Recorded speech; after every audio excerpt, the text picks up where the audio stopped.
Hey guys, time for another updates video. As stated in the title, I'll be doing an update to my anime kingdom.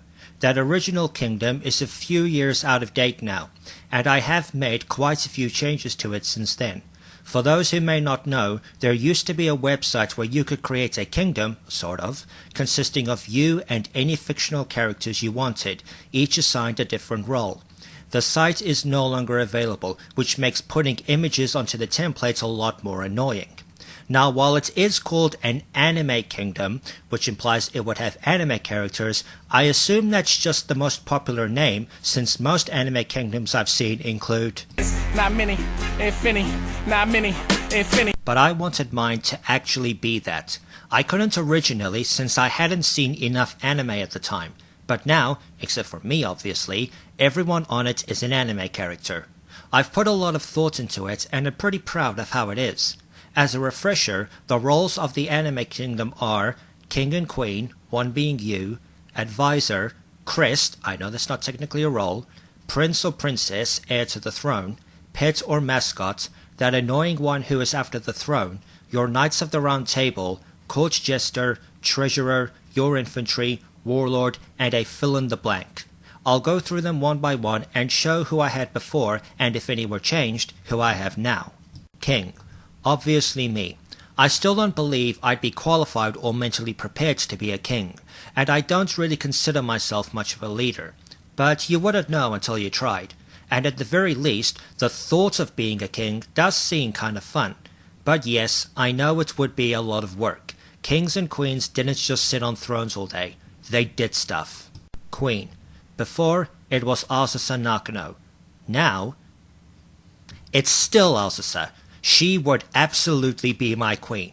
And you know what? That's not about to change. Advisor. The person who would help you with difficult choices or problems. If that is wrong, feel free to correct me.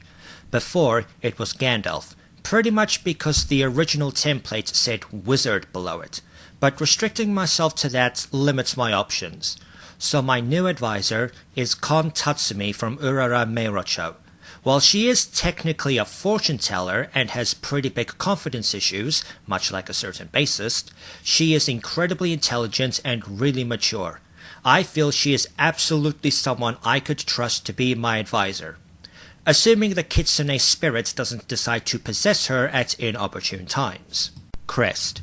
This is obviously the symbol that a kingdom, or faction, bears on flags and banners. This one is still the same from last time. The teacup logo from the Lifehouse OVA in K-On! I know it might seem like a ridiculous choice, but I like it and I would use it. It's also going to be my first tattoo eventually. Prince or Princess, heir to the throne. The one to succeed the king or queen should something happen to them. Before, it was Madoka Kaname, and that has not changed. Madoka would be the one I would choose to take over the throne when the time came. As before, I specifically mean pre-Magical Girl Madoka. I would much rather not have to worry about her soul gem contaminating and her being unable to purify it without access to grief seeds. And I wouldn't want labyrinths and witches suddenly showing up. So Madoka if Kyubey never came to Earth. Yes, I know the whole thing does help build her character, but I'm pretty sure there are other ways we could help her do that which don't involve endangering countless lives. Pet or Mascot. Now, I have absolutely no idea whether kingdoms in real life actually had one of these, but mine would, and since this is a fictional kingdom, it would talk. Before, I chose Dara from Tamako Market. I'm not even going to attempt his last name. That hasn't changed. Mainly because I can't think of any other talking animals from anime I've seen. I suppose the friends from Kimono Friends might work since they do have animal traits, ?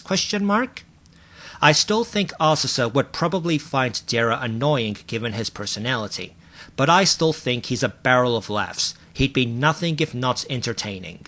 That annoying one who is after the throne. Obviously, someone who wants to take the throne for themselves. Although I think annoying is a bit restrictive. Before, I chose Kana Minami because, as I said in the previous video, she fits annoying to a T. But I'm not too sure if she's really the type who would want to take the throne. And yes, she does have twin tails, and her hairstyle is practically identical to Ozus's. That doesn't mean shit if her personality sucks. Why you booing me? I'm right. So my new choice is Haruhi Suzumiya. Now before any of you Haruhi is God people start attacking me, I have actually been kind of warming up to her. I'm starting to think I may not hate her as much as I thought. And I do really like her chibi form, even though she has basically the exact same personality. But until I can get myself to revisit the anime and watch the ones I haven't seen, I'm holding final judgment until then. And Haruhi, based on how I remember her, is someone who I feel would want the throne, and I do not think she would be shy about showing that. Your Knights of the Round Table, your most elite warriors. Unless I'm completely wrong about that, I didn't exactly study medieval history growing up. My original knights were a hodgepodge of different characters. At the time, I couldn't really think of a group that I could use besides maybe the Z Fighters. But that felt a bit OP, and my knowledge of Dragon Ball is a bit lacking.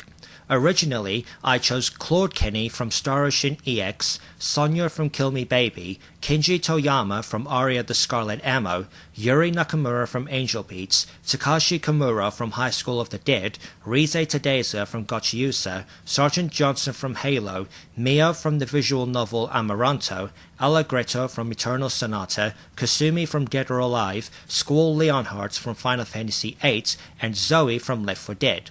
A pretty eclectic group of characters, and thinking about it, that could maybe cause problems, especially since some of them don't have English voices. So I scrapped that idea, and now my Knights of the Round Table are, and this may cause some SMHs from some of you, the Neptunia characters. Specifically, the CPUs, the CPU candidates, Iffy, Compa, Yellowheart, and Irisheart. And yes, I'm choosing their HDD forms because in my anime kingdom, and I know this is breaking some rules, they would be able to use HDD indefinitely. Plus, I kinda prefer Purple Heart's more mature personality. Now I know their processor units might send the wrong message, especially Green Hearts and Iris Hearts, but we see in the anime that they can change their outfits, so maybe they could create something less revealing. Or we can just pretend that nobody gives a shit. Coach Jester. Now there's no shortage of characters who could fill this role, but my choice is still the same because I don't think there's a need to change. Unless I decide to choose someone with an English voice. My Coach Jester was, and still is, Sakaki Inoue from Achikochi. While he does show some mature moments in the anime, though obviously nowhere near as much as Io, anyone who's watched it knows he's a total goofball. So I'd say he'd be pretty qualified for the job. Treasurer. This one has another familiar face. I barely know any characters in anime who would be good with money. So my treasurer remains Holo from Spice and Wolf. She was a darling, and one hell of a genius when it came to money. It's been a long time since I've watched Spice and Wolf, and I only watched season 1, so my memories of the anime are pretty fuzzy. But I do still remember that Holo was an even better trader and barterer than Lawrence, so I don't see why she wouldn't be good as a treasurer. Your infantry. I'm still fairly sure this means your army. Originally, I chose the Spartans from ancient Greece, but they would get absolutely hammered by the infantry from other people's anime kingdoms. So that was a pretty poor choice on my part, but again, had not seen enough anime. So now, my infantry would be the 501st from Strike Witches, though if I could choose, I would exclude Perrine because I hate her. These ladies would be a much better choice for infantry, even though they fly, so they'd be airborne infantry in a way. While they're far from the most broken characters ever, and use guns which would eventually run out of ammo, their immense combat prowess and magical abilities would help them immensely in combat. And I think they would complement the CPUs pretty well, since both ranged and close combats would both be covered. Plus, Yoshika has her healing magic for any injuries. Now I do know that as witches get older, their magical abilities weaken, as was demonstrated with Mio.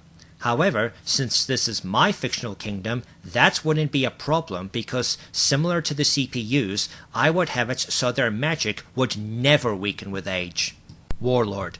Now I don't know what the female term is for this. War lady? And yes, I have a chick for this as well. Originally, I chose Attila the Hun, but again, a normal human in a kingdom like this? Bad idea. So now, I have Shauna filling the role. I can imagine there might be some conflict between her and some of the other girls in regards to her being a warlord. And Shauna does, from what I recall, have a bit of a temper.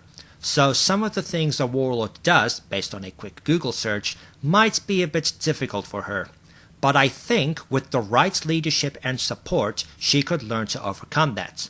It's not like she flips her shit at the drop of a hat, unlike some other tsunderes I've seen. As long as she wasn't deliberately triggered, I believe she could be a good warlord. And finally, the fill-in-the-blank spot. This is basically the put whatever the fuck you want here one. There's no rules for this. It can be whatever you want it to be. My choice for this spot is Secret Weapon. This would basically be the when all else fails option.